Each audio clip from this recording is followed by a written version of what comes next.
movimiento, la humildad es el secreto y el motor para emprender el porvenir. Movimiento nacional por la esperanza. Toda meta es visible, todo se alcanza. Movimiento nacional por la esperanza. El futuro si es posible, no pierdas la confianza. Oye, es el movimiento nacional. Buenas noches, compañeras y compañeros. Daremos inicio a la reunión virtual semanal del Movimiento Nacional por la Esperanza. Saludamos a todos los compañeros que nos siguen a través de las redes sociales. Se encuentra con nosotros la secretaria de Asuntos Internacionales, Itzel Ortega. También se encuentra con nosotros la diputada federal Dolores Padierna Luna y el presidente del Movimiento Nacional por la Esperanza, el profesor René Bejarano Martínez. A continuación, le cedemos la palabra a la compañera Itzel Ortega. Buenas noches, estimados y estimadas compañeras. La semana pasada trajo muchas noticias intensas para la región. En Bolivia, la presidenta transitoria Jeanine Áñez, quien se lanzó a la carrera electoral el 24 de enero, rompiendo la promesa de no ser candidata y de concentrarse en la transición de la que se había hecho cargo por autoproclamación, tras el golpe de Estado a Evo Morales, anunció su retiro de la carrera electoral. Dejó de ser candidata a la presidencia. Según la ahora ex candidata, su renuncia busca reducir la fragmentación del voto de las fuerzas opositoras al movimiento al socialismo, el MAS, partido del exmandatario Evo Morales, y evitar, al mismo tiempo, que ésta pueda ganar en la primera vuelta que tendrá lugar el próximo 18 de octubre. Su decisión se toma bajo dos factores determinantes que dañaron su perfil electoral. Uno, su mala gestión. Vimos en medios que la mala toma de decisiones para combatir los contagios de la pandemia de COVID-19 en ese país generó muchas muertes y muchas transmisiones, una crisis económica muy fuerte y creciente y varios escándalos de corrupción que golpearon a algunos de sus principales colaboradores y que ahora están siendo investigados por el Parlamento. La segunda cuestión fue su nula posibilidad de la victoria. Les comento, un día antes de su renuncia se publicó una muy importante encuesta que ubicaba a Yáñez en cuarto lugar, con tan solo el 10.6% de intención de voto, y pronosticaba a la vez una victoria en primera vuelta del candidato de izquierda, Luis Arce, con el 40.3% de votos. En segundo lugar, ubicaba a Carlos Mesa, expresidente que gobernó de 2003 a 2005, con el 26.2%. Los efectos de la renuncia de Yáñez son aún inciertos. La posible alianza de las derechas bolivianas en estos momentos pareciera aún imposible. Afortunadamente, la derecha sigue mostrándose dividida. Algunos candidatos de derecha, como Carlos Mesa, que mencioné que estaba en segundo lugar, Luis Fernández Camacho, que queda en tercero, y Jorge Quiroga, que en realidad tiene una intención del voto muy baja, el 5%, han descartado una alianza en torno a Juntos, que es el partido que respaldaba a Áñez. Sin embargo, no hay que confiarse. Hemos visto en otros países, por ejemplo Uruguay, cómo la derecha logra unificarse para impedir la victoria y o la continuidad de los partidos de izquierda. El candidato del MAS, Luis Arce, que repito, afortunadamente liderea todas las encuestas, decidió no reaccionar ni para bien ni para mal a la renuncia de Áñez y buscó, o más bien, sigue trabajando para asegurar la victoria. De preferencia, lograrla en primera vuelta, como se había conseguido en el año 2019, antes del golpe de Estado a Evo Morales. En otro tema, en el Perú, el país con la tasa de mortalidad más alta del mundo y cuya economía sufrirá una de las caídas más severas de la región, el presidente Martín Vizcarra se liberó el pasado viernes 18 del proceso de vacancia, es decir, de ser destituido por el Congreso de ese país. El mandatario estaba siendo sometido a un juicio de destitución por incapacidad moral. Esto tras ser acusado de incitar a sus colaboradores a mentir en la contratación de un cantante. Esto fue revelado a través de la difusión de diversos audios en donde se oían comunicaciones telefónicas en las que el presidente daba indicaciones a su ex asesora Karen Roca sobre una presunta maniobra de cómo ocultar al Congreso y a la opinión pública el vínculo que tendría Vizcárraga con Cisneros, con el cantante que se deseaba contratar. Aunque el presidente peruano había decidido en el momento del juicio no acudir al Parlamento, cambió de opinión a último momento y en su discurso el mandatario aceptó que la voz que se escucha en los audios es la suya. Pero aprovechó para afirmar que no hay ningún acto ilícito en estas llamadas, no hay ningún acto ilícito que pueda ser demostrado en las conversaciones y aseguró, queriendo voltear la situación, que el único acto ilícito es la manera en cómo se consiguieron estos audios. Vizcárraga sale ya de este proceso, pero sale debilitado para encarar todavía los 10 meses que le quedan de su mandato y además vuelve más complejo el escenario político peruano que en 7 meses tendrá sus elecciones generales. Como último tema, del 17 al 20 de septiembre, el secretario de Estado de Estados Unidos, Mike Pompeo, realizó una gira por 4 países sudamericanos: Brasil, Guyana, Surinam y Colombia. Y esta gira, lejos de los objetivos que él planteó, en realidad tenía como objetivo fortalecer alianzas políticas en contra del gobierno de Nicolás Maduro en Venezuela.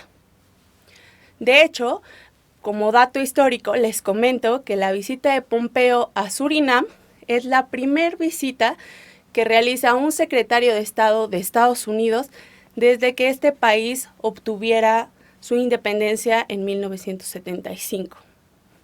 La visita a Guyana, entre tanto, se da en medio de una disputa que tiene ese país suramericano con Venezuela por la soberanía de la región de la parte limítrofe del Esequibo.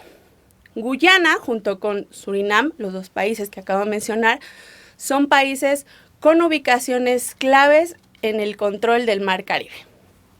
Pompeo también visitó Brasil y Colombia, que son considerados actualmente los más fuertes aliados de Washington. Y desde donde se lanzó, además, a sabienda de eso y seguro de lo que estamos confirmando, lanzó los mensajes más fuertes contra Maduro desde esos países.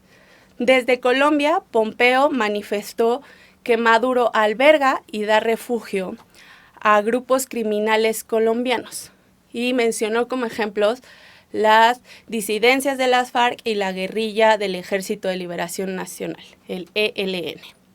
El funcionario, entre tanto, desde Brasil habló de buscar estrategias conjuntas para lo que él llamó una redemocratización de Venezuela, que desde su perspectiva es o conlleva a que Maduro sea parte del poder. Y un poco más grave es que durante la gira, Pompeo confirmó y dio otra vez reconocimiento al líder opositor Juan Guaidó. Lo reconoció como presidente interino de Venezuela y lo importante o lo grave es que este apoyo se da a menos de 3 meses de las elecciones parlamentarias en territorio venezolano, que además son unas elecciones que mantienen dividida a la derecha venezolana debido a que algunos sectores de esta buscan boicotear la elección, mientras que otros más bien han expresado su deseo de participar. Además de que no podemos dejar fuera que esta postura en materia de política exterior es congruente con el pensamiento de los sectores más extremistas de Estados Unidos y que, bueno, sin duda pueden ser un tema que sume votos a la victoria de la reelección de Donald Trump. Muchas gracias, que tengan una bonita noche. Le damos las gracias a la compañera Itzel Ortega y a continuación le cedemos la palabra a la diputada federal Dolores Padierna Luna. Buenas noches, compañeras y compañeros. Como todos están enterados, el paquete económico 2021 fue entregado a la Cámara de Diputados para su análisis, discusión y aprobación. Yo el día de hoy quisiera hablarles de dos grandes temas. El paquete tiene tres, en la economía, los ingresos y el presupuesto. Hoy, por obvio de tiempo, hablaremos de la economía y de los ingresos. Y dejaremos para la próxima semana todo el tema presupuestal. Primero quisiera decir a manera de introducción que la crisis económica que estamos viviendo en todo el mundo y en particular en México es una crisis atípica, es una crisis la única en toda la historia de la humanidad que tiene estas características. Las crisis económicas anteriores siempre son o por un problema de deuda, o por un problema de ingresos, o por un problema de inflación, o de una devaluación, o simple y llanamente por fallas fuertes en el mercado. Ahora no se dio ninguna de estas cosas. La crisis actual se deriva por la pandemia. La pandemia trajo como consecuencia el gran confinamiento, el cierre total de la economía en el mundo. Es decir, es una crisis de diseño. Todos los gobiernos del mundo decidieron cerrar la economía, frenarla, para evitar mayores contagios, para evitar o priorizar, mejor dicho, la salud de la población. Recordemos, aquí también lo dijimos, en el año 2019 la economía mundial venía en un declive, pero en diciembre, enero, empezó una recuperación. En febrero ya se presentó la pandemia y se detuvo todo. Pero, por ejemplo, en enero se estaban dando acuerdos entre Estados Unidos y China para poner fin a esa guerra comercial que tenían, y eso empezó a aliviar un poco las circunstancias del 2019. Pero viene la pandemia. En febrero, también en China, se presenta el COVID-19 y viene el gran confinamiento. La economía del mundo se detuvo. Al principio se pensó que este confinamiento sería pasajero, mientras los científicos, los médicos, podrían estudiar el virus, encontrar una solución, un alivio, una medicina o una vacuna. Normalmente cuando es un virus desconocido tardan 3, 4, 5 meses, 6 meses en estudiarse, conocerse y encontrar un medicamento adecuado. Sin embargo, este virus COVID-19 ha sido muy desconocido, no se ha encontrado la cura, están en estudio todas las vacunas, todas están en fase 3, y la fase 3 es aplicarla en 30,000 personas, que si a las 30,000 les viene bien la vacuna, entonces ya se aplicaría a los millones de seres humanos que habitamos este planeta. Para México, la presencia del COVID-19 implicó varias cosas. Primero, un incremento sustancial del gasto en salud o de la inversión en salud. Se tenía presupuestado para 2020 un presupuesto, pero la pandemia hizo que el gobierno tuviera que traer dinero de otras fuentes para aplicarlo en la salud. 2, un mayor presupuesto para cuidar a los más pobres del efecto del freno económico. Digamos que las clases medias, las clases altas, las clases medias tenemos cómo sobrevivir, las clases altas no se diga, pero los muy pobres no tienen cómo sobrevivir por meses a una crisis. Por eso el gobierno tuvo que destinar presupuesto para los más pobres. hubo una disminución sustancial de los ingresos tributarios, hubo una caída de la demanda petrolera y por lo tanto una caída de los precios del petróleo y un desplome de los ingresos petroleros. También se incrementó la deuda, no porque se gastara un centavo en deuda, sino porque se achicó la economía y porque hubo una devaluación. Y la deuda como porcentaje del PIB aumentó.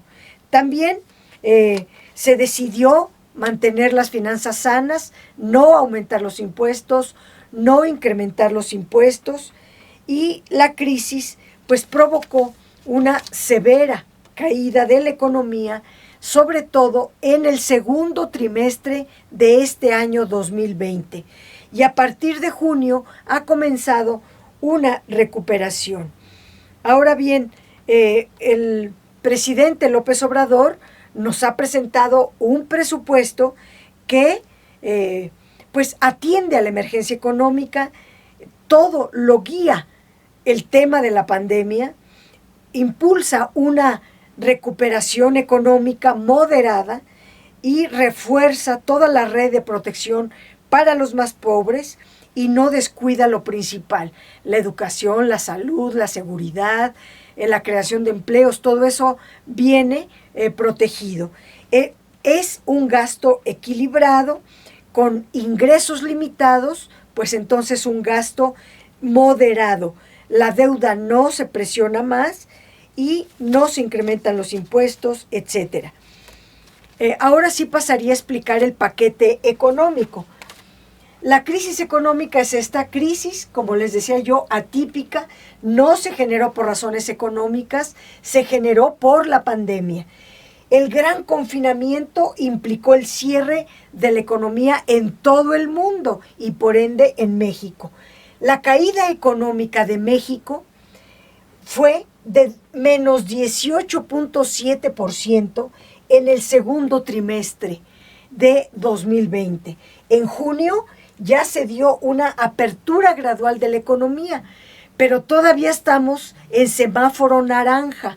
Muy pocas entidades están en semáforo amarillo. Y ¿qué significa estar en semáforo naranja? Que todavía no se abren todas las actividades económicas y las que se han abierto tienen horarios específicos, tienen que guardar muchas reglas de sana distancia, pero lo principal es que mientras no se encuentre la cura o no tengamos físicamente la vacuna, los inversionistas no arriesgan su capital y por lo tanto la apertura, la recuperación económica no puede ser en V rápida, en una V muy, digamos así, sino se está dando en un levantamiento, una V atípica, como le ha llamado el gobierno, una V asimétrica. Una V simétrica sería así, se cae pero se levanta. Ahora es un poco así, se cayó y se va levantando más lentamente. La pandemia trajo consecuencias de distorsión en todas las variables económicas. Antes de la pandemia habíamos estimado un crecimiento de entre 1.5% y 2.5%. Después de la pandemia, en 2020, la economía va a tener una caída entre menos 10 y menos 7%. En promedio, un menos 8%. 2020 cerrará en menos 8%. Para 2021 se estima un crecimiento de 4.6%. Para el resto de la administración, terminando en el 2024, se estima que cada año va a crecer 2.5% y para el sexenio, si vemos menos 8 más promediado con 4.6 y en cada año 2.5 en promedio, el sexenio tendrá una tasa de crecimiento de 1%, más o menos. Ahora bien, algunos analistas estiman que la caída de la economía en 2020 no va a ser de menos 8%, sino que va a ser mayor. La OECD estima que va a ser de menos 10.5%. El Instituto Mexicano de Ejecutivos de Finanzas dice que va a ser de menos 10%. El Banco de México estima en menos 9.9%. El Latin Focus en menos 9.3%. Citibanamex lo estima en menos 9.9%. Como sea, hay un consenso en que va a caer la economía, que hay consenso en que será una caída drástica, aunque también hay consenso por todos estos, y el gobierno de México y todos los economistas, que habrá también una recuperación en el 2021. El paquete económico no prevé una reactivación robusta, fuerte, sino inercial, moderada. Y se hace mucho énfasis en todos los documentos que nos entregan que el comportamiento económico para lo que resta del 2020 y en todo 2021 va a depender de la vacuna, va a depender de que se encuentre una solución a la pandemia del COVID-19. Ahora bien, la estimación del crecimiento para 2021 dependerá también de varios factores. 2 son atribuibles a factores externos y 2 a factores internos. No van a depender del gobierno, por ejemplo, la duración de la pandemia. Eso no lo sabemos. Eso depende de los científicos que están trabajando en ello a marchas forzadas. Unos dicen que desde este año vamos a tener la vacuna. Eso sería una gran noticia para la economía también. Y el comportamiento de las exportaciones. Lo explicaré en la siguiente gráfica. Lo que sí depende del gobierno es el tema de la inversión y del consumo. Generar condiciones para la inversión y el gobierno invertir más es muy importante. Y el gobierno sí tiene toda una línea para mejorar el consumo. ¿Cuánto va a durar la pandemia? Nos mantenemos en la incertidumbre. ¿Por qué lo subrayamos? Porque si hay incertidumbre, el capital no invierte. Y la inversión depende mucho del sector privado. Y el sector privado no arriesga nunca su capital. Mientras haya incertidumbre, pudiéramos decir, los capitalistas privados no van a querer invertir. El gobierno sí, porque el gobierno tiene que hacerlo para salvar la economía, para mantenerla a flote y para ayudar a la población en general. Las exportaciones de México, el 85-90% van a Estados Unidos. La recuperación industrial de Estados Unidos, que demanda productos mexicanos, fue en junio muy alta y por eso nuestras exportaciones crecieron en junio el 75.6% y se mejoró mucho todo el crecimiento de la industria manufacturera. Se dio un repunte de la industria manufacturera de nuestro país. Las exportaciones en julio ya solo se incrementaron en 7.8%. Por eso la figura de la palomita, de un crecimiento de la V, pero asimétrica.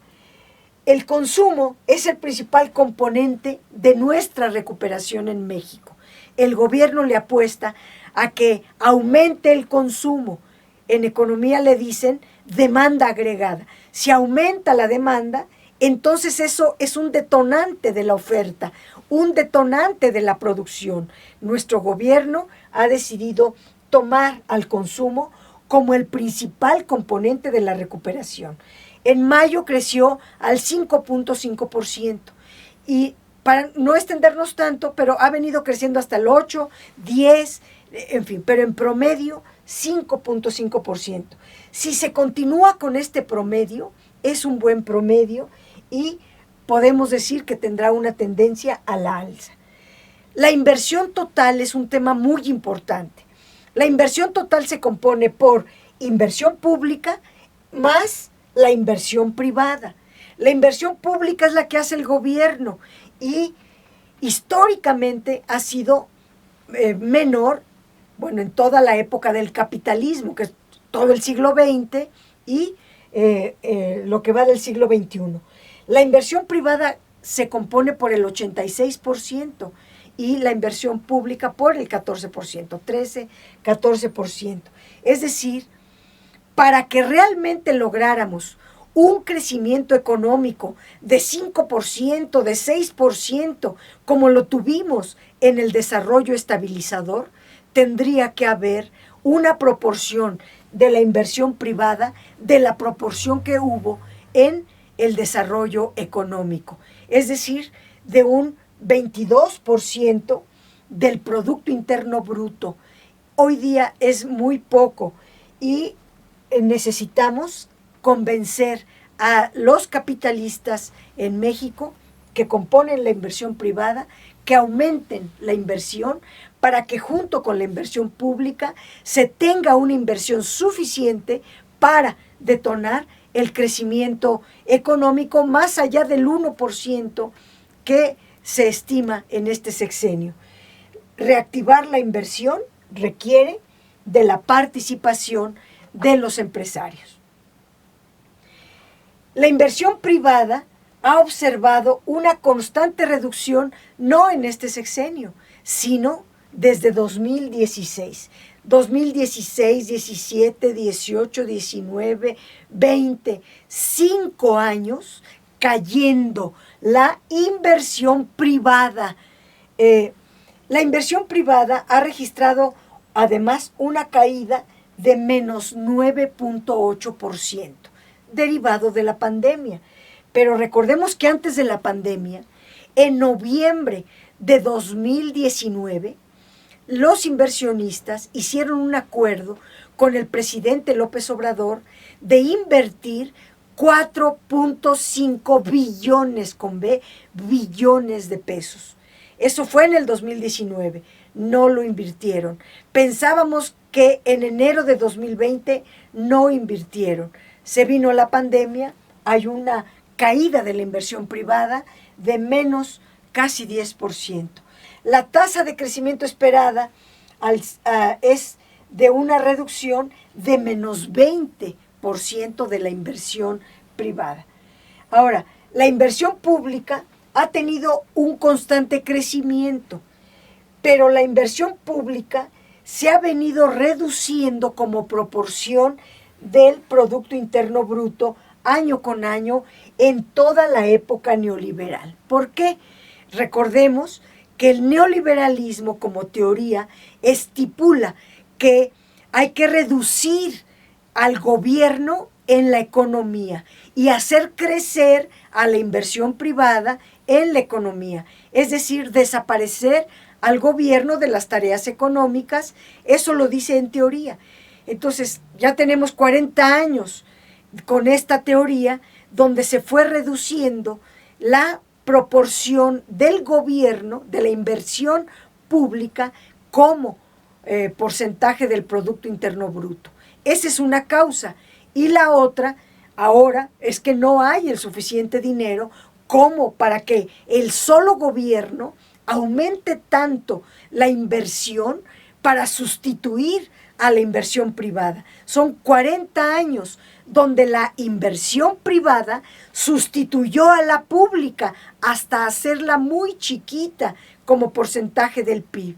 En un año o dos que lleva el gobierno, ha habido un crecimiento de la inversión pública de 13.2%. Pero por más que se aumente, nunca va a poder sustituir a la inversión privada. Se requiere de las dos. Ahora bien, ¿para qué porcentaje debe de tener la inversión pública ideal? Pues al menos un 6% del Producto Interno Bruto. Eso sería muy importante. Pero ahorita se está invirtiendo 700,000 millones de pesos y eso significa 3% del Producto Interno Bruto de inversión pública, la inversión del gobierno. Entonces, para llegar a un 5, un 6% del Producto Interno Bruto, necesitaríamos 3 billones de pesos. ¿De dónde sacamos 3 billones de pesos? No es fácil. Es fácil decirlo y pedirlo como lo quieren muchos economistas. El problema es que no hemos tenido gobiernos responsables. Y si hubiéramos tenido gobiernos como Finlandia, como Suecia, que son capitalistas, pero hay cero corrupción. Y entonces, pero aquí el dinero se ha ido a la corrupción durante 40 años. Recuperarlo va a llevar tiempo. Pasamos a la siguiente. Ahora, el consumo es el eje estratégico del crecimiento. El consumo es factible y además es una variable rápida. En mayo el consumo cayó en menos 23.2% respecto a enero de 2020, pero en junio ya tuvo una recuperación de 5.5% y si se mantiene esta recuperación, al final de año ya tendremos una recuperación muy importante del consumo y a partir del 2021 viene el desarrollo. Otro factor que favorece al consumo obviamente es el empleo. Si la gente tiene empleo, tiene ingresos y por ende compra, se mejora el consumo.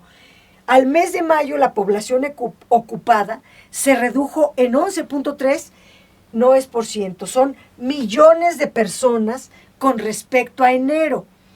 Y en junio se recuperaron 4, casi 5 millones de empleos. Es decir, hubo un crecimiento de 10.3% en el empleo. Para diciembre de 2020 se espera que se alcance el mismo nivel de empleo que se tenía antes de la pandemia, en enero de 2020. La verdadera cifra del empleo, del desempleo, debe de incluir a los informales. Los neoliberales nos heredaron una cifra de informalidad muy alta. El sector informal, hay 15.3 millones de personas, que es decir, el 27.6% de la población ocupada.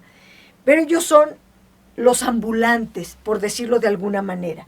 Y hay otro tipo de informalidad, otros 15.7 millones de personas, que son el 28% de la población ocupada, que está ocupada en tareas, en empleos, pero no tienen prestaciones, no están en el IMSS registrados y por lo tanto no se consideran empleo formal. Si no tienen prestaciones y no tienen seguridad social, se les considera informales. Pero me refiero a personas, por ejemplo, que tienen empleos temporales, que son los taxistas o son pintores que se emplean por una obra o están, en fin, hay muchas actividades, todos los trabajadores del hogar, etcétera, tienen a veces muchos trabajo fijo por años,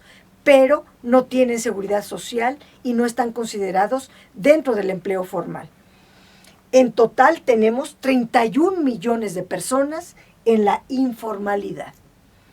El reto del empleo es el mayor reto de nuestra economía. La política monetaria, que es la que dirige el Banco de México, ha sido un factor clave en la estabilidad económica del país. Las medidas que ha implementado el Banco de México han estado encaminadas a aliviar la situación económica durante la pandemia.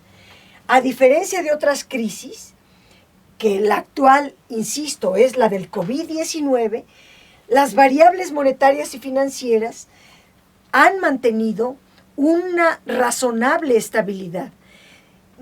Por obvio de tiempo no digo muchas cosas, pero si nos vamos a la crisis del 2008-2009, todas las variables económicas se distorsionaron de una manera gravísima. Aquí han mantenido cierta estabilidad y es casi milagroso, y en parte es por la ayuda de la política monetaria. La inflación se ha mantenido dentro del rango que establece el Banco de México.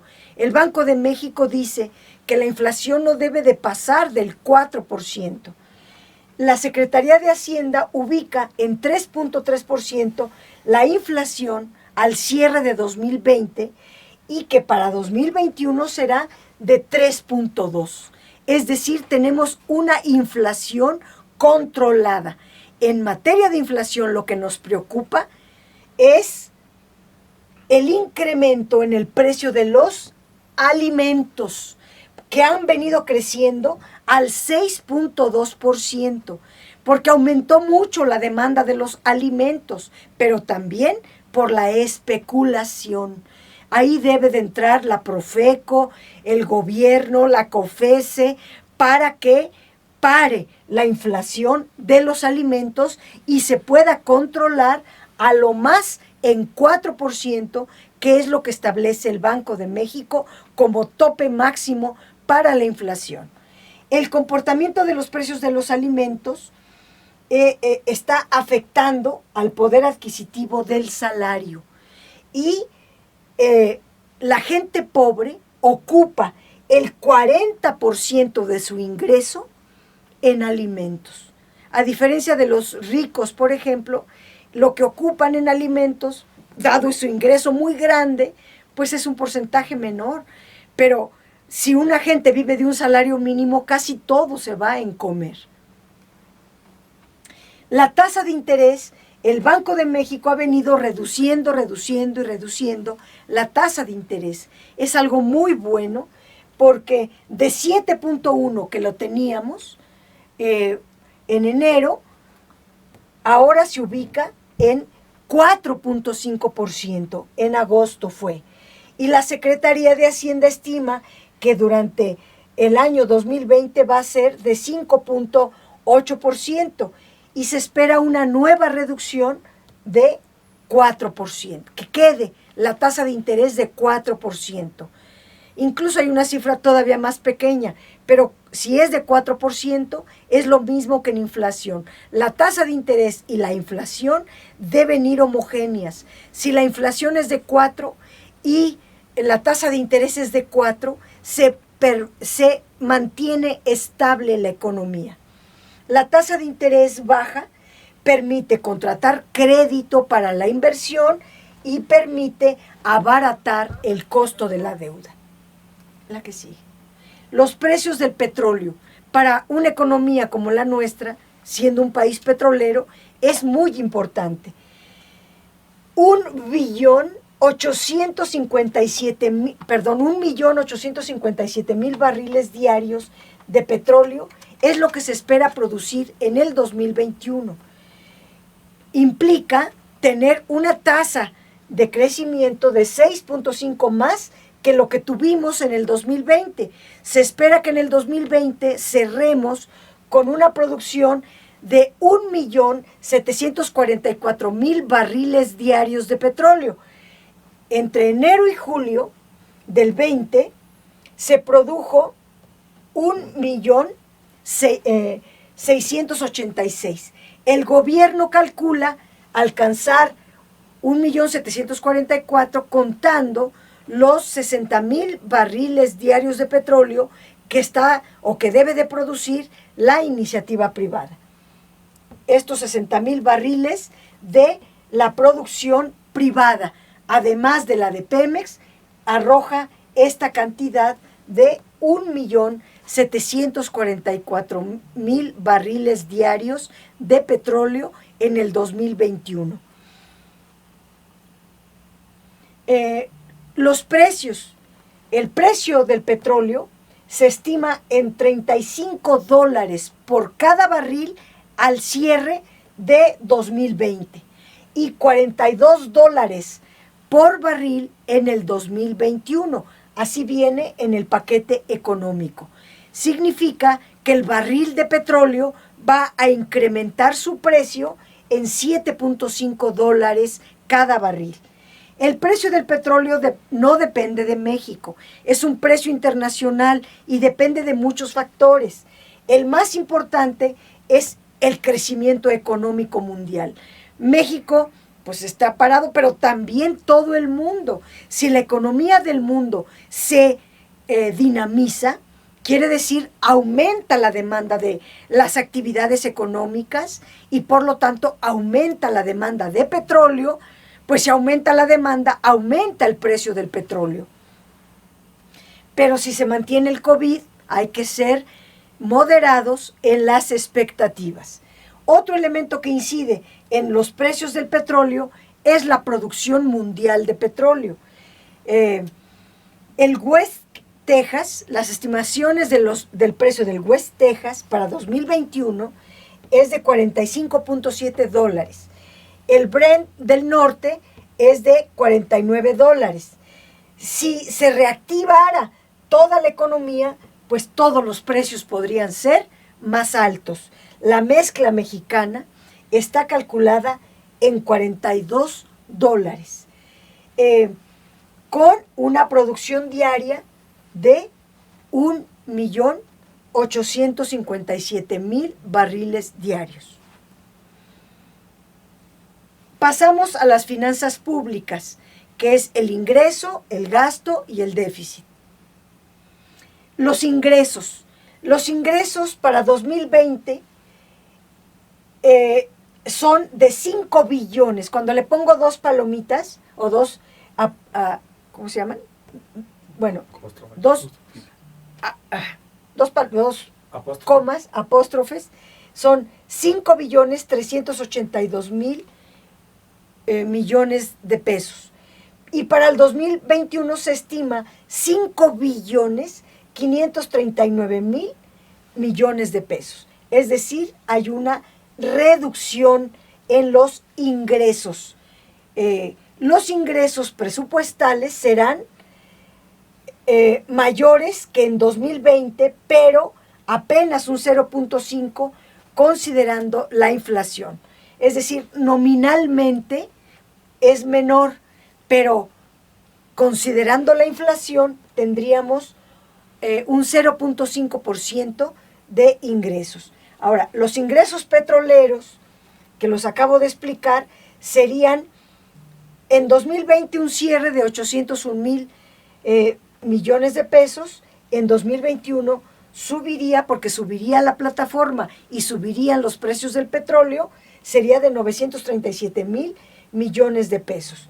Los ingresos no petroleros son 4 billones 580 mil al cierre de 2020 y en el 21 4 billones 602 mil millones de pesos.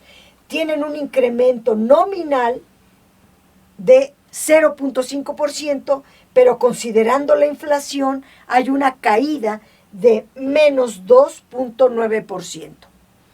Los ingresos presupuestales se dividen en tributarios y no tributarios. Los tributarios son los impuestos, derechos, aprovechamientos.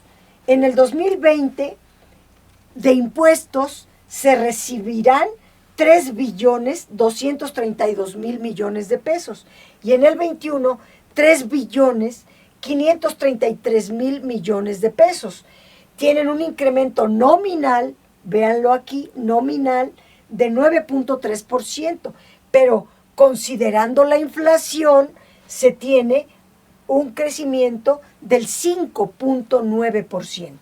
Los no tributarios, lo mismo, tienen una disminución nominal de menos 59% y una disminución real de menos 62%. ¿A qué nos referimos con los no tributarios? En el 2020 se usaron recursos de los fideicomisos y de los fondos, el Fondo de Estabilización de los Precios del Petróleo, el Fondo de Estabilización de los Ingresos Presupuestarios, el Fondo de Estabilización de los Ingresos de las entidades federativas. Esos fondos se usaron en el 2020 y constituyeron 501 mil millones de pesos. Ya no va a haber estos ingresos en el 2021. Ya solamente habrá 204,000 millones. ¿De dónde van a salir estos 204,000 millones? Fundamentalmente de los remanentes del Banco de México. Cuando hay devaluación, quedan remanentes entre el diferencial del tipo de cambio, que se estiman entre 150 y 250,000 millones de pesos, que el Banco de México le tiene que entregar al gobierno federal. Y la mala noticia es que todos tienen que destinarse al pago de la deuda. ¿Por qué? Porque así lo establece la ley del presupuesto y responsabilidad hacendaria. Ahora, los ingresos presupuestales para 2021 de CFE, del IMSS, del ISSSTE, están calculados que suben de 847,000 millones a 865,000 millones. Tienen un incremento nominal de 2.1%, pero real, considerando la inflación, de menos 1.3%. Los ingresos totales, ya el resumen, es 5,538,000 millones de pesos. En realidad hay una disminución de 0.5%. Los ingresos tributarios. Aquí quisiera señalar, antes de pasar a los ingresos tributarios, los ingresos totales ya están comprometidos en un 80%. Un 20% es lo que resta y son cerca de 1.8 billones, que es lo único que tiene el gobierno para impulsar la transformación del país. Los ingresos tributarios, entiéndase por tributarios, los impuestos que pagamos, principalmente el impuesto sobre la renta y el IVA, en el 2020 van a cerrar, de acuerdo a la ley de ingresos, en 3,636,000 millones de pesos.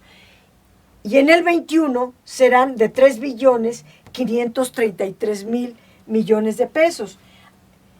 Hay un estimado de 3,343,000. Aquí está mal esto. A ver, la ley de ingresos establecía 3 billones que íbamos a cobrar, digamos, de impuestos, 3,633,000. Pero hubo la pandemia y solamente se recibieron 3,343,000. Este es el estimado de cierre de 2020. Y para el 21 sube un poquito a 3,533,000. Ahora, si la economía crece al 4.6%, que es el porcentaje estimado por el gobierno, habrá un incremento de ingresos en términos reales. Y si la economía crece menos, bajan. O sea, si la economía crece, entonces obviamente los ingresos tributarios crecen, porque aumentan la economía, hay más IVA, hay más impuestos sobre la renta. Pero si la economía no crece menos, bajan los ingresos tributarios. El impuesto sobre la renta es el impuesto más importante de toda la recaudación. Representa el 56.7% del total. En la Ley de Ingresos 2020 se estima que se recibiría nada más de impuestos sobre la renta 1,916,000 millones. El cierre estimado de 2020 es que se recibirá 1,823,000 millones. Y en la Ley de Ingresos para el 2021 viene 1,908,000 millones, es decir, 84,000 millones más. Esto significa que va a continuar el esfuerzo recaudatorio del gobierno. El IVA es el segundo impuesto más importante en nuestra recaudación. Representa el 28% de la recaudación total. ¿Cómo se mueve el IVA? En la LIF, en la Ley de Ingresos de la Federación 2020, se estimaba recaudar 1.042.000.000, pero vino la pandemia y se estima que al cierre de 2020 por IVA se van a recaudar 936.000 millones. Y en la Ley de Ingresos 2021 se estima que se va a recaudar de IVA 978.000 millones de pesos por el detonante del consumo. El impuesto especial sobre producción y servicios, que lo decimos nosotros rápido, IEPS, es el tercer impuesto muy importante. Este impuesto se cobra a los combustibles, bebidas alcohólicas, bebidas saborizadas, tabacos, alimentos de densidad calórica y otros más. Aquí están las cifras de cómo viene el IEPS. Voy a detenerme solamente en el cierre de 2020 para que se vea por qué esta variación. Los combustibles, entiéndase el petróleo, hay un aumento porque se espera un aumento en los precios del petróleo y por eso hay una variación positiva. En bebidas alcohólicas hay una disminución, pero no porque se haya movido la tasa, no porque se mueva el componente del IEPS, sino esta disminución a la baja tan importante es porque el gobierno tiene una política para que ya no consumamos tantas bebidas alcohólicas, ni bebidas saborizadas, ni tabacos, ni alimentos. Es decir, a través del convencimiento se va a ir disminuyendo el consumo de estos alimentos y por lo tanto va a haber un menor IEPS. Pues aquí lo explicaba. Bueno, como la política de la actual administración no es subir el precio de la gasolina, sino mantenerlo actualizado, es decir, conforme a la inflación, eso es todo lo que sube la gasolina. Se va a incrementar el precio internacional del petróleo, entonces el IEPS se reduce. Hay mucho ruido en los medios de comunicación en relación a esto. Por eso quiero detenerme un poquito y explicarlo. Lo que está haciendo el gobierno con el IEPS en el 2021 es, si se incrementa el precio internacional del petróleo más de lo que viene en los criterios generales de política económica, es decir, más de $42 por barril, entonces el precio de la gasolina no debe de subir más allá de la inflación para que no la población no pague este sobreprecio. En el 2021 se propone que se puede incrementar el IEPS siempre y cuando el precio internacional de la gasolina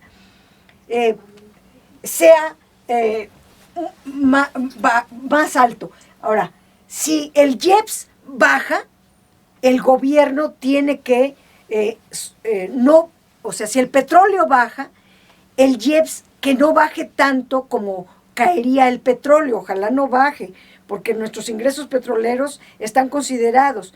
Pero si llegara a bajar, también tendría que bajar el IEPS. ¿Qué dice el gobierno? Para no tumbar este ingreso, se le va a poner una cuota compensatoria, siempre y cuando el precio se mantenga estable.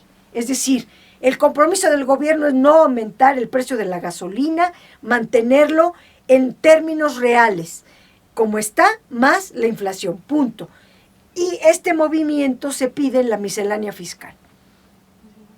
Alimentos con alta densidad calórica, se espera reducir en un 10% su consumo y con respecto al 2020, porque primero está la salud de los mexicanos y se prohíbe comer estos alimentos de alta densidad calórica en las escuelas. Eso va a disminuir el consumo, por lo tanto se va a bajar.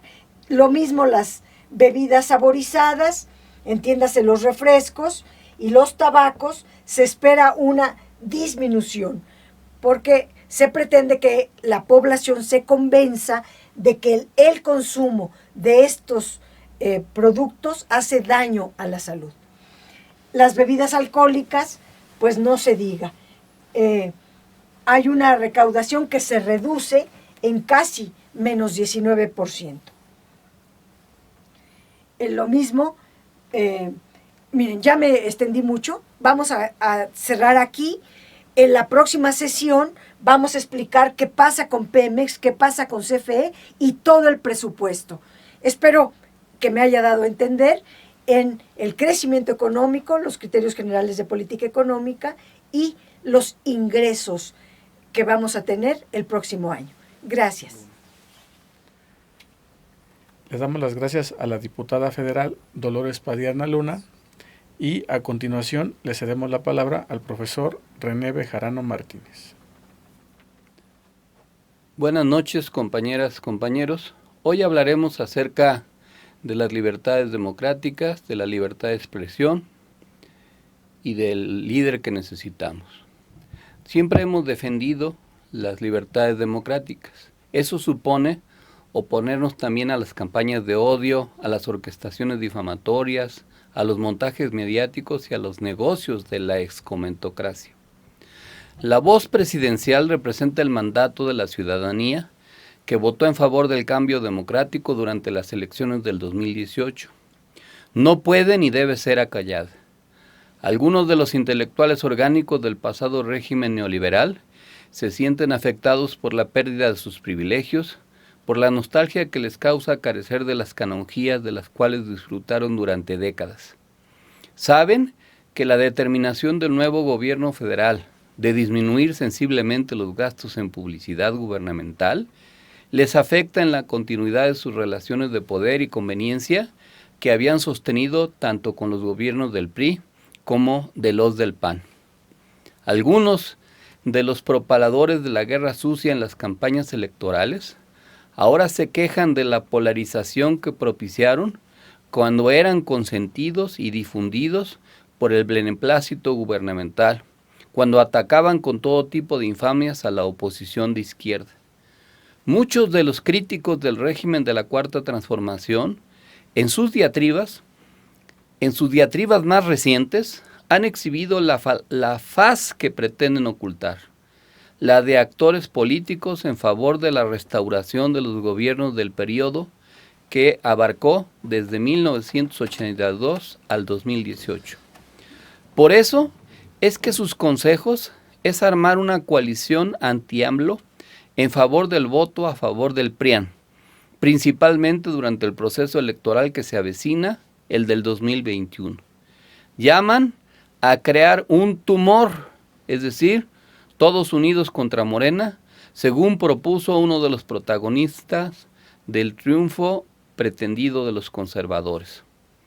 Muchos de los ahora supuestos defensores de la libertad de prensa guardaron ominoso silencio cómplice durante los actos de censura, por ejemplo, contra Carmen Aristegui o José Gutiérrez Vivó, así como en contra de muchos periodistas y medios de comunicación a lo largo de muchos años. Ahora sabemos de los negocios que al amparo de sus plumas dóciles hacia el gobernante en turno, obedecían a los recursos económicos que obtenían a través de sus supuestos servicios profesionales y opacos contratos de publicidad.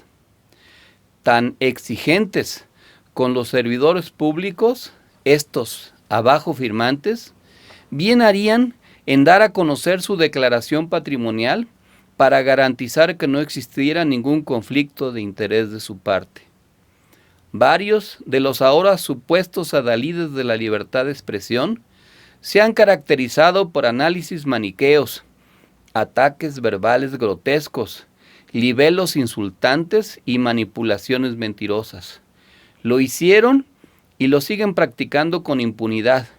Ninguno de ellos ha sido proscrito o perseguido, pero lo que reclaman es que ahora se les señale por lo que divulgan y los intereses nacionales y extranjeros que representan. Su amor por la verdad es veleidioso y convenenciero. A nadie en el México actual se le ha encarcelado por lo que piensa o lo que publica. Aunque muchas de las aseveraciones que hacen carezcan de objetividad, juicio imparcial o profesionalismo periodístico, muchas convocatorias irresponsables o difusión de noticias falsas son provocaciones en búsqueda de la autovictimización con objetivos de notoriedad política. Los intelectuales neoliberales son incapaces de reconocerse como tales porque el neoliberalismo es cada vez más indefendible. El régimen neoliberal ha sido represor, propiciador de la inequidad, dador de injusticias y del empobrecimiento de la cultura, del sistema educativo nacional. Mantener en la ignorancia a una buena parte de la población y condenarlos al consumo acrítico de reality shows es en los hechos una manera de impedir que la gente pueda opinar y decidir con sustento. La libertad de expresión, para ser completa, supone también el derecho a la información. La reglamentación clara y efectiva del derecho de réplica en particular y del conjunto de los derechos de las audiencias en lo general. Es irónico que uno de los abajo firmantes sea el autor de la novela histórica El vendedor de silencio, que narra las tropelías del periodismo mercenario, que durante muchos años fue uno de los sustentos del sistema de partido de Estado. No pocos de ellos han sido silenciosos y elogiosos con los detentadores del poder político durante diversos momentos críticos del país, cuando así les convino a sus intereses particulares. Son los mercaderes del silencio y del elogio del régimen neoliberal y pretenden recuperar su estatus lisonjero, pero no han encontrado espacio para ello y por eso su inconformidad. Los intelectuales, algunos de ellos partícipes del salinismo o del calderonismo, piden que se detenga el discurso presidencial que lo señala claramente. Temen que la polarización verbal conlleve a la violencia física. Pretenden opinar sin hacerse cargo, con nombres y apellidos, tanto de personas como de empresas, de lo que publican. Bastaría con revisar algunos de sus textos publicados para encontrar ahí múltiples ofensas, caricaturizaciones e inclusive convocatorias golpistas. Pretenden una especie de fuero extrapolítico, una coraza mediática que los mantenga como una élite intocable, una cofradía de comentaristas obsequiosos con sus aliados e hipercríticos y respetuosos con quienes consideran sus adversarios. Un ejemplo de lo anterior es obvio con respecto a algunos de los gobernadores de la llamada Alianza Federalista. ¿Cómo no recordar la equiparación del gobernador de Jalisco con Mariano Otero por parte de uno de los intelectuales de la derecha? Claro está, contratos de publicidad de por medio para su próspera empresa. Puede haber matices o excepciones entre los apoyadores del desplegado recientemente publicado acerca de su llamado a lo que según ellos debe parar. Subyace en su argumentación el temor a la base social de la Cuarta Transformación, a la cual antes se les agravió con términos peyorativos, clasistas y discriminadores. Las redes sociales, a pesar de los bots contratados por los conservadores, son un espacio en el que se expresan múltiples opiniones que antes no podían hacerlo. Los intelectuales y periodistas han perdido el monopolio de la voz pública. Es necesario que se acostumbren a la nueva realidad. Está en curso el cambio de régimen. Algunas de las reacciones contestatarias están asociadas a la apuesta política que pretende evitar la transformación y que en los hechos buscan la restauración conservadora. La calidad deliberativa la han deteriorado los que desde hace mucho tiempo son y han sido practicantes del escarnio y la descalificación. El proyecto de la Cuarta Transformación cuenta con legitimidad y consenso mayoritario a pesar de la burla que se ha pretendido hacer de la figura presidencial. Esto irrita a sus detractores y por ello pretenden silenciar al presidente o acallar sus señalamientos. El texto de los abajo firmantes critica lo que practica, estigmatiza y difama a López Obrador, agravia a la sociedad con base a sus afirmaciones sin sustento. Los juicios que asignan al presidente están basados en odios y mentiras que atizan a la división social al menospreciar a los simpatizantes de la Cuarta Transformación. Los señalamientos críticos que se le hacen a los críticos fortalecen a la vida democrática del país. Es falso que haya censura.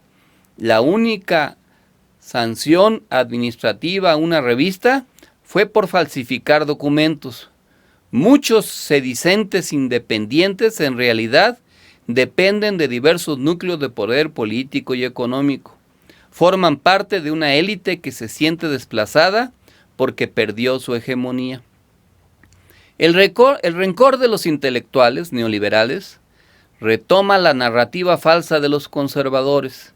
Pretenden endilgarnos conductas que no compartimos acerca del feminismo, el combate a la violencia y el apoyo a las víctimas de la misma, al ambientalismo y a las controversias judiciales.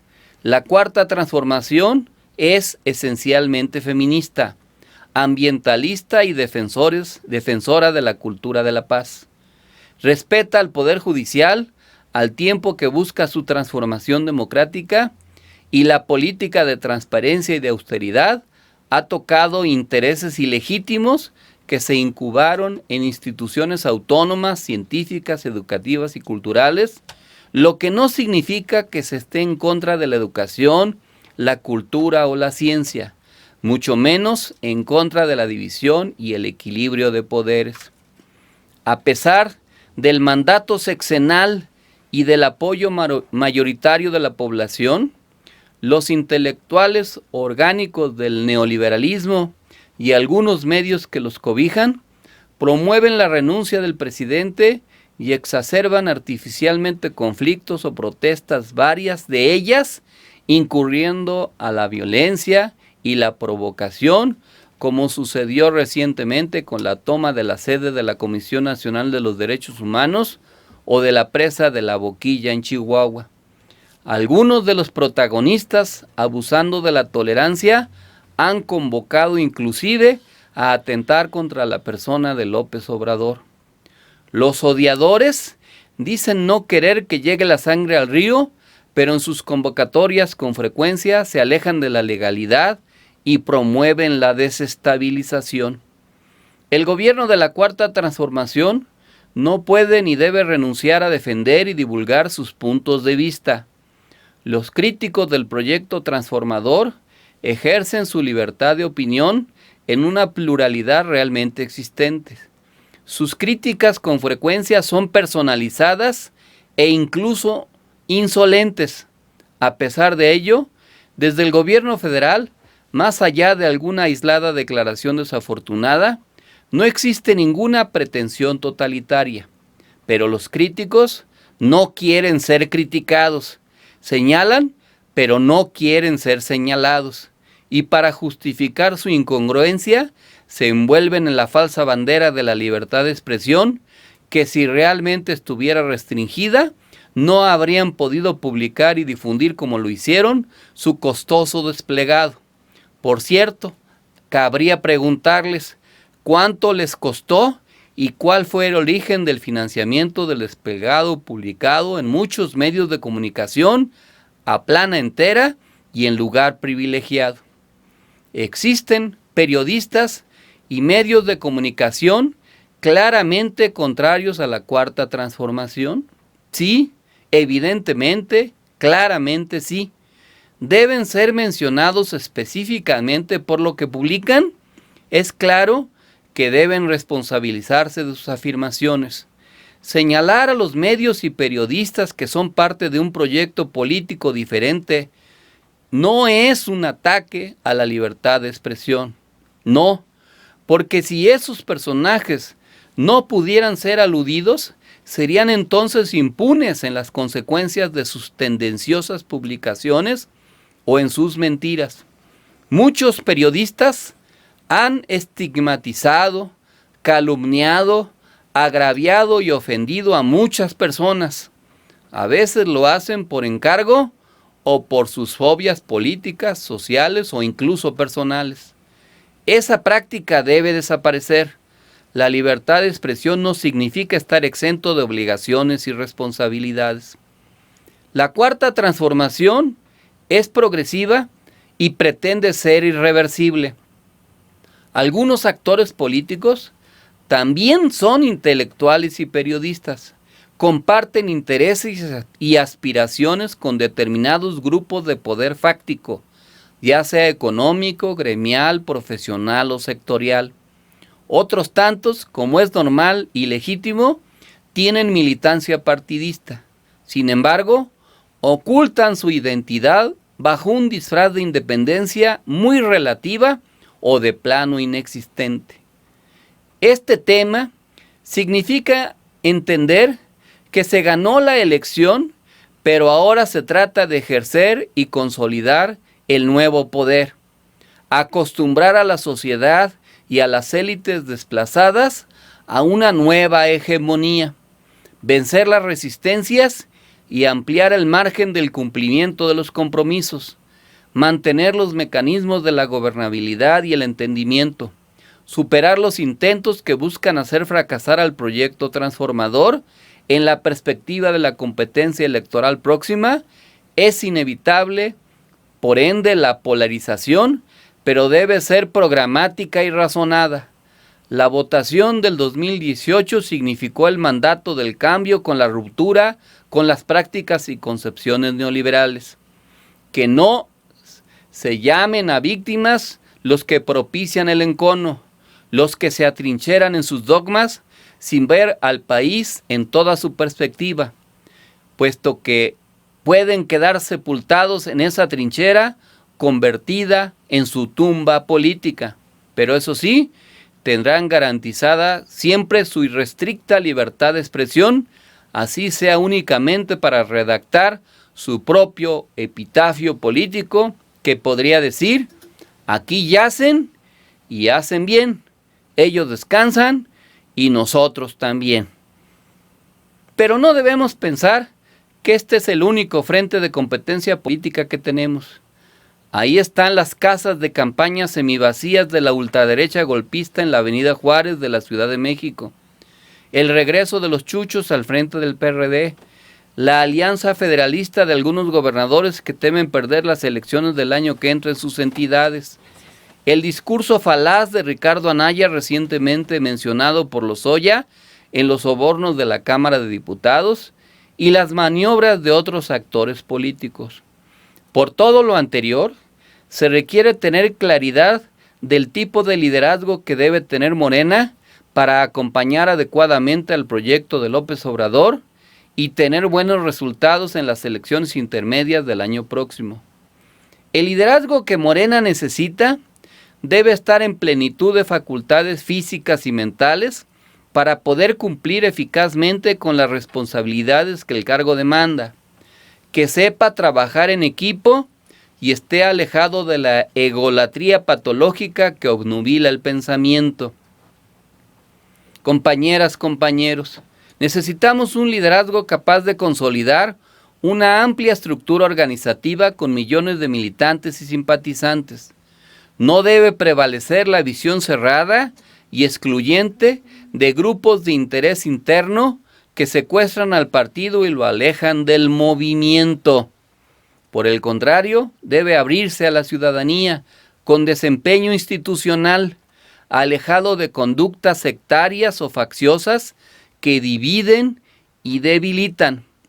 Ha quedado clara la incongruencia demagógica de quienes persiguen y hostigan a otros que se organizan para hacer propuestas. Los que antidemocráticamente prohíben la libertad de opinión al interior de la organización política, con frecuencia son los mismos que integran de facto a un grupo para prohibir la existencia de otros grupos. El liderazgo que se necesita debe estar fuertemente identificado con los ideales y objetivos de la Cuarta Transformación que encabeza Andrés Manuel López Obrador, comprometido no solo coyunturalmente durante una campaña electoral interna, sino de manera permanente. ¿Cómo creerle a quien dice coincidir con AMLO si apenas en enero de este año declaró que Morena se le había salido de su corazón y ahora pretende dirigirlo? Se requiere de un dirigente que apoye lealmente a las mejores propuestas de hombres y mujeres para los cargos de elección popular, seleccionados mediante el método de encuestas abiertas a toda la población.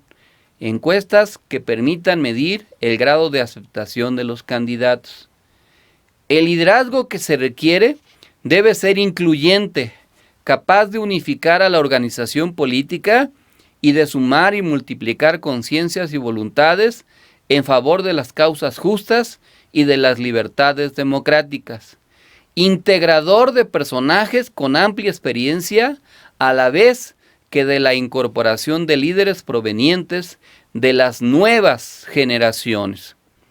Es legítimo para quienes así lo crean tener una preferencia personal por la posible candidatura presidencial de las fuerzas progresistas para el año 2024. Pero también es legítima la posición de quienes consideran prematura esa definición. Claro está que todo lo que suceda durante los próximos años influirá en esa decisión, pero no es todavía lo que está en juego en este momento. Por todo ello, es un grave error y una amenaza grotesca sugerir la ruptura, la expulsión de líderes y funcionarios de las filas del cambio democrático. Las purgas estalinistas no deben prosperar en el seno de las fuerzas progresistas. El liderazgo que se requiere debe tener una buena comunicación con el presidente y su gabinete, respetando las disposiciones legales correspondientes. Debe ser promotor de la educación y formación política e ideológica, así como de la modernización profesionalizada de nuestras campañas electorales. Dispuesto a recorrer el país, a visitar continuamente el extendido territorio nacional, consciente de la importancia de la visión pluriétnica y multisectorial. El nuevo liderazgo debe ser articulador de una audaz e impactante estrategia de comunicación social y de propaganda por todos los medios, señaladamente a través de las redes sociales. Debe ser partidario de una visión feminista, de la representación paritaria, de la equidad, del respeto de los derechos de las mujeres, de su potestad para decidir y en contra de la violencia feminicida. Que esté en favor de la diversidad, de la visión laica de la política y de la vigencia plena de todos los derechos humanos. Para seguir haciendo historia, se requiere una amplia política de alianzas con diversos sectores de la sociedad y con el conjunto amplio de las fuerzas progresistas, democráticas y de izquierda. Es menester contar con un liderazgo bien identificado con el trabajo legislativo y promotor del fortalecimiento municipalista. En lo inmediato, necesitamos un líder que apuntale la estrategia para superar positivamente la pandemia, que apoye la nueva política económica de la Cuarta Transformación, que defienda las orientaciones migratorias del gobierno mexicano, de entendimiento con Estados Unidos y con los países del sur de México. Se requiere de un dirigente que coadyuve al empoderamiento de las fuerzas progresistas y de izquierda del continente y con una amplia perspectiva internacional. Un presidente de Morena que supere la estrecha visión internista y nos coloque en la senda de la victoria y de la consolidación democrática. Eso es lo que necesitamos, compañeras y compañeras. Hay que tenerlo muy claro. Si tanta confianza tienen nuestros adversarios, por otra parte, en que a AMLO se le debe revocar su mandato, entonces demandemos que esa votación se haga ya de una vez el próximo año. Estamos seguros de que si hacemos lo que tenemos que hacer, si no cometemos errores, refrendaremos nuestra mayoría en la Cámara de Diputados, ganaremos las gubernaturas por renovar, extenderemos nuestra fuerza municipalista y en los congresos locales. Vamos con paso de vencedores a lograr los triunfos. Trabajemos para garantizar que en los hechos haya una nueva constitución del país, para consolidar y hacer irreversible a la cuarta transformación. Pues, como lo dijo nuestro presidente el pasado 15 de septiembre, nuestra esperanza está en el porvenir, pues está por venir el buen vivir. ¡Viva México! ¡Viva Andrés Manuel López Obrador! Y viva el Movimiento Nacional por la Esperanza. Muchas gracias, compañeras y compañeros.